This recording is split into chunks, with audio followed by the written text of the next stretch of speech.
नमस्ते, मैं अजय हूँ। क्या आप मुझे याद करते हैं?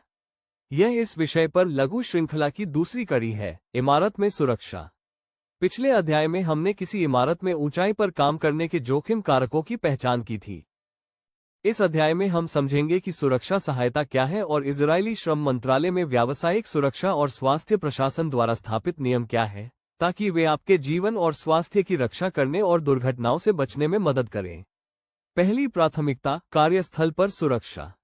हमारे लिए ये दोहराना है, आपकी सुरक्षा कार्यस्थल पर इजराइल में कई लोगों के लिए अत्यंत महत्वपूर्ण है। अपने आप को चोट से बचाने और अपने परिवार को दुख से बचाने के लिए आपको काम के हर चरण में सुरक्षा नियमों का सख्ती से पालन करना होगा। ऊंचाई पर काम करते समय कई खतरे होते हैं, लेकिन व्यक्तिगत और मानक सुरक्षा उपकरण, उचित सुरक्षा प्रशिक्षण, दैनिक जांच और सुरक्षा नियमों का पालन करके दुर्घटनाओं को रोका जा सकता है। आइए याद करें कि यह कैसे किया जाता है। इजराइल के श्रम मंत्रालय के व्यावसायिक सुरक्षा और स्वास्थ्य प्रशासन में निर्देश स्पष्ट है। आपको निर्माण स्थल पर दिए गए मानक व्यक्तिगत सुरक्षा उपकरण का उपयोग करना अनिवार्य है। इसमें शामिल है हेलमेट, हार्नेस और उस कार्य के प्रकार के लिए उपयुक्त प्रणाली जिसे आप कर रहे हैं।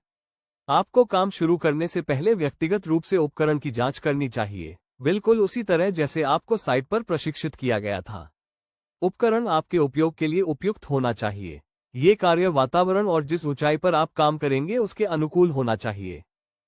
निर्माण स्थल पर किए जाने वाले कार्य के प्रकार के अनुसार आपके पास ऊंचाई पर काम करने के लिए वैध प्रशिक्षण प्रमाण पत्र होना चाहिए।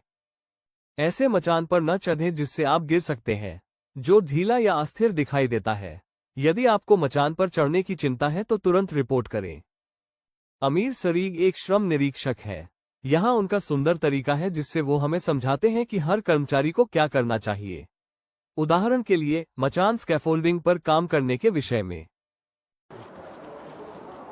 שלום, אנחנו רואים כרגע פיגום עצמאי נייד שנפוץ מאוד באתרי הבנייה.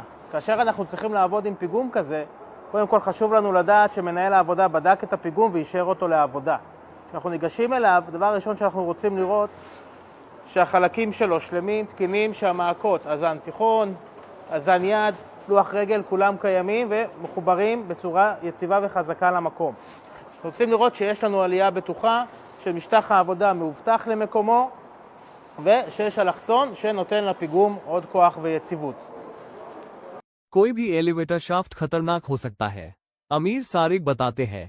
טוב, פה אנחנו יכולים לראות פיר. באתרי הבנייה אנחנו עלולים להיפגש עם פירים שעלולה להיות בהם סכנה של נפילה לגובה רב. לכן הפירים צריכים להיות מגודרים כך שתוכלו לעבוד בבטחה ולעבור מבלי להיות חשופים לסכנה. और एक उदाहरण, अमीर उन बार के घटकों के बारे में बताते हैं जो छतों या खुले सतहों पर काम करने वाले श्रमिकों की रक्षा करते हैं। एक सामान्य एंकर को कवहाइम जीवन रेखा कहा जाता है। כשעובדים על גגות שטוחים, חשוב לוודא שאנחנו מוגנים מפני נפילה.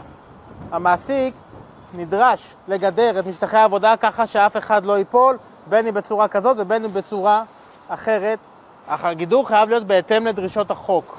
במקרים בהם לא ניתן לגדר מסיבה מסוימת, העובד חייב לקבל הדרכה לעבודה בגובה ובפרט על גגות ולהיות מאובטח במשך כל זמן העבודה באמצעות מערכת מתאימה להגנה מפני נפילה שמחוברת אל נקודת עיגון כלשהי או לקו חיים.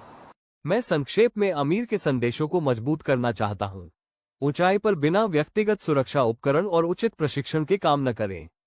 आप मर सकते हैं या घायल हो सकते हैं। उपकरण की गुणवत्ता से समझौता न करें। क्षतिग्रस्त या गैर मानक उपकरण आपको खतरे में डाल सकता है। यदि आपको सुरक्षा के मुद्दों पर कोई चिंता है तो अपने प्रबंधक को तुरंत रिपोर्ट करें। शिव प्रसाद उत्तर प्रदेश से हैं। उनके पास इजराइल में भारतीय निर्माण श्रमिकों के लिए एक महत्वपूर्ण संदेश है। ऐसा लगे कि यहाँ पर हमको सेफ्टी नहीं है तो वहाँ पर आप अपने बॉस से बोल सकते हैं, आपका बॉस मदद करेंगे।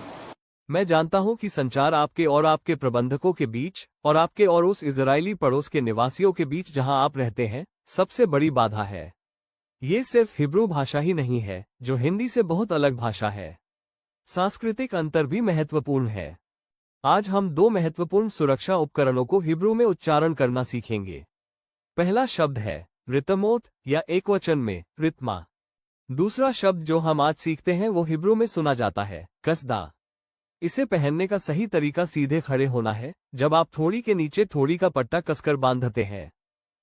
काम पर हमेशा हेलमेट पहनना अनिवार्य है, यह आपकी जान बचा सकता है। हम अगले अध्याय में हिब्रू भाषा के और शब्द सीखेंगे। क्या आप रैन कोहेन को जानते हैं? रैन इजराइल में श्रम मंत्रालय में व्यावसायिक सुरक्षा और स्वास्थ्य प्रशासन के उप प्रमुख हैं। המדינה מתייחסת לעובדים הזרים ולעובדים המקומיים באופן שווה לחלוטין. אנחנו מחייבים את המעסיקים לספק להם ציוד מגן אישי, אנחנו מתאימים את הרגולציה כך שתיתן מענה לסיכונים הייחודיים בענף הבניין, אבל צריך לזכור שבסופו של יום האחריות היא משותפת, היא גם של העובדים עצמם. אנחנו מקפידים מאוד לוודא, גם מבחינת הדרישות למעסיקים וגם בביקורי הפיקוח והאכיפה שלנו בשטח, שאין קיצורי דרך, שהעובדים עושים שימוש בציוד המגן האישי שמוקנה להם. האחריות המשותפת היא בעצם המפתח לאתר בנייה נקי מאירועי בטיחות. यहाँ एक बहुत ही महत्वपूर्ण संदेश है। इस वीडियो का उद्देश्य औपचारिक ट्यूटोरियल होना नहीं है, बल्कि यह केवल सामान्य निर्देश प्रदान करता है। जब प्रबंधक आपको औपचारिक प्रमाणन देंगे, तो आपको ऊंचाई पर काम करने के लिए प्रमाणन का आधिकारिक पत्र प्राप्त होगा। आज की इस मिनी सीरीज का दूसरा भाग यहाँ समाप्त होता है, जो निर्माण कार्य में सुरक्षा के बारे में है। हमारे पास एक और छोटा अध्याय है जिसमें इजराइल में एक कर्मचारी के रूप में आपके अधिकारों के बारे में महत्वपूर्ण जानकारी है। मैं आपको ये भी बताऊंगा कि आप निर्माण स्थल पर प्रबंधकों के साथ अपने संचार को कैसे बेहतर बना सकते हैं। यरूशलेम से शालोम।